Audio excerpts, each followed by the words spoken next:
এখানে রীতিমতো আমার ভয় পাচ্ছে, প্রায় ভগ্নপ্রায় অবস্থায়, যে কোনো সময় ভেঙে যেতে পারে। আর গ্যাস ঢোকার পর কেন দম বন্ধ, অক্সিজেনের অভাব।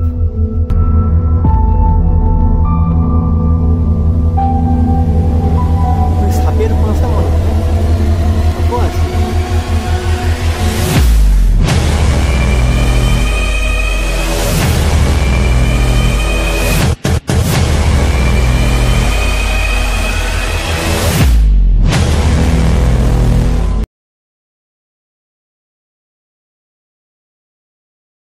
বাবু শুন, এই কাজলাগড়ের রাজবাড়িতে তুই গিয়ে স্পটটা দেখতে পারিস। তুই ওইসব যেসব বানাস ও খুব কাজে লাগবে। কাজলাগড় রাজবাড়ি, মনে থাকবে তো? কোন জায়গাটা জানা? ওটা বাজকুল থেকে যেতে হবে, কাজলাগড় রাজবাড়ি, বুঝলি? যেই ভাবা সেই কাজ। বেরিয়ে পড়লাম কাজলাগড় রাজবাড়ির উদ্দেশ্যে। নন্দীগ্রামের একটা কাজ ছিল, সেই কাজ মিটিয়ে নন্দীগ্রামের একটা গ্রামের রাস্তার মধ্য দিয়ে চললাম। সাথে আছে রবিউল্লাহ। ওই ডান দিকের রাস্তাটা কোথায় গেছে রবিউল্লাহ? ডান দিকের রাস্তা। এই রাস্তাতেই হঠাৎ দেখা, প্রায় 8 বছর পর। আগে একটা এনজিওতে কাজ করতাম। দুই পাশে ধান ক্ষেত আর মাঝখানে রাস্তা, এটাই আমাদের সোনালী বাংলা বস।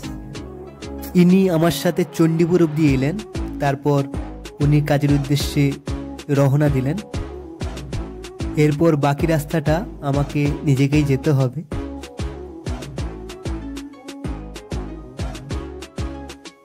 আমি বাজকুল চলে এলাম। একটা রাস্তা চলে গেছে দীঘা লাইন, আর একটা ডান দিকে রাস্তা চলে গেছে ভগবানপুর লাইন। ওই ভগবানপুর রাস্তা ধরেই গেলেই কাজলাগড় রাজবাড়ি। ভগবানপুর 1 নম্বর ব্লকের পঞ্চায়েত সমিতির অফিস, আর সেখানেই রয়েছে কাজলাগড় রাজবাড়ি। পূর্ব মেদিনীপুর জেলায় যে কটি ঐতিহাসিক স্থান বা স্থাপত্য রয়েছে তাদের মধ্যে কাজলাগড় অন্যতম। গাড়ি সিগন্যাল মানে না, ও গাড়ি সিগন্যাল মানে না।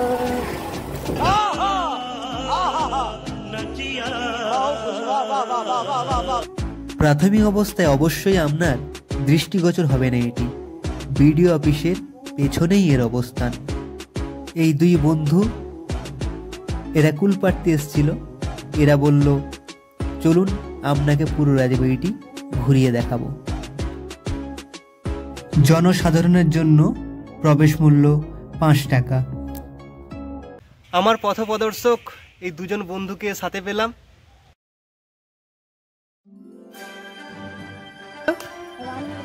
এটা রানীর বাড়ি ছিল? ও,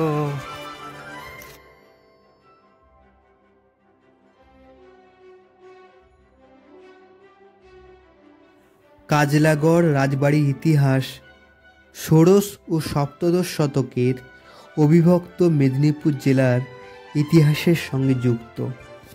এখানে লেখাই রয়েছে রাজবাড়ি ভগ্নপ্রায় ও বিপজ্জনক, দূর থেকে দর্শন করুন। ইতিহাসের মতে রণঝাপ গোষ্ঠীর লোকেরা এখানে শিকার করার সময় দৈব স্বপ্নাদেশ পান কাজলা মাতার পুজো করার জন্য। সেই থেকে এই জায়গার নাম হয় কাজলাগড়।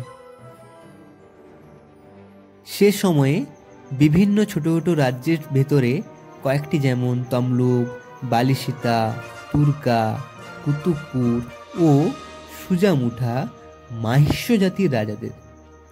বর্তমান কাজলাগড় অঞ্চল ছিল সুজামুঠা রাজ্যের অধীনে। প্রায় 400 বছর পূর্বে এই জায়গা ছিল জলাকীর্ণ ও বন্যজন্তুদের অবাধ বিচরণভূমি।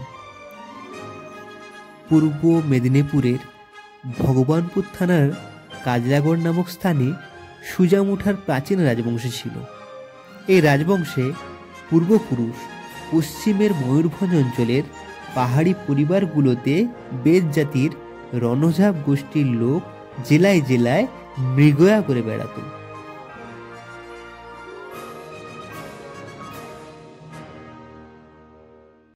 এভাবে একসময় কাজলাগড় অঞ্চলের গভীর গভীর জঙ্গলে উপস্থিত হয়। তখন এসব অঞ্চলের জনহীন প্রান্ত ছিল, তারও আগে ছিল সমুদ্র ধৌত। চারপাশে নিস্তব্ধতা এবং ভগ্ন রাজবাড়ি, গা ছমছম করছে। লোমহর্ষক জায়গা। প্রকৃতি যেন রাজবাড়িটিকে পুরোপুরি গ্রাস করে নিয়েছে। এই স্থান অতি পুণ্যভূমি। স্বয়ং কালী মাতা এখানে অধিষ্ঠিত। পরে ধর্মপ্রাণ দলপতি এক শিলাময় কালীমূর্তি পেলেন ও মন্দির প্রতিষ্ঠা করলেন কালীগড়। ওই কালীগড়ই প্রথমে কাজলগড়, পরে কাজলাগড় নামে পরিচিত। গোবর্ধন রণঝাপ এদেরই উত্তরপুরুষ। রাজবাড়িটির পেছনে রয়েছে একটি পুকুর এবং পাঁচিলের ওপাশে কাউকে যেতে দেয় না। সিঁড়িটির অস্তিত্ব আর কিছুই নেই। হয়তো সামনের বর্ষাতেই পুরো রাজবাড়িটি ভেঙে পড়বে। একটু সাহস করে ভেতরে প্রবেশ করলাম কি আছে দেখার জন্য।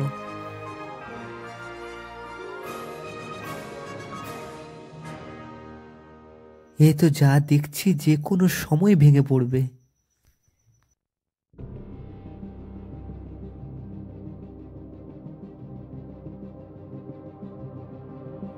এই গর্তটা দেখে হঠাৎ করে ভয় পেয়ে গেলাম। সাপের বাসা নয় তো?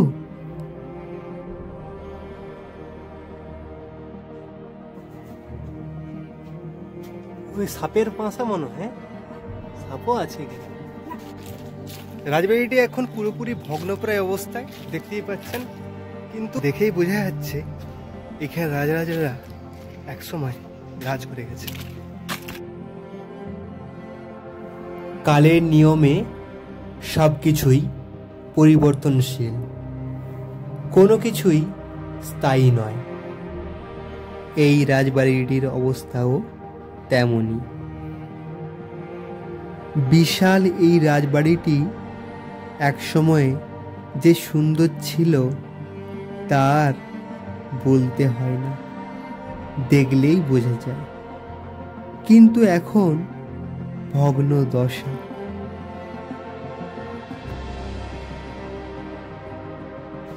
এখানে রীতিমতো আমার ভয় পাচ্ছে, প্রায় ভগ্নপ্রায় অবস্থায়, যে কোনো সময় ভেঙে যেতে পারে।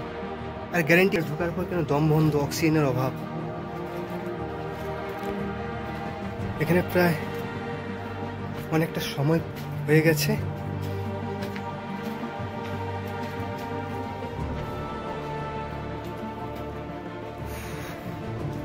কি জায়গা!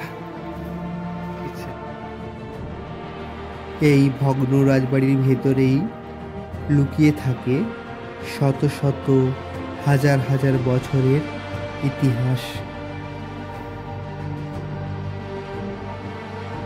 কয়েক বছর পর হয়তো এই রাজবাড়িটির কোনো অস্তিত্বই থাকবে না। কতদিন পর্যন্ত থাকবে তা কেউই জানে না।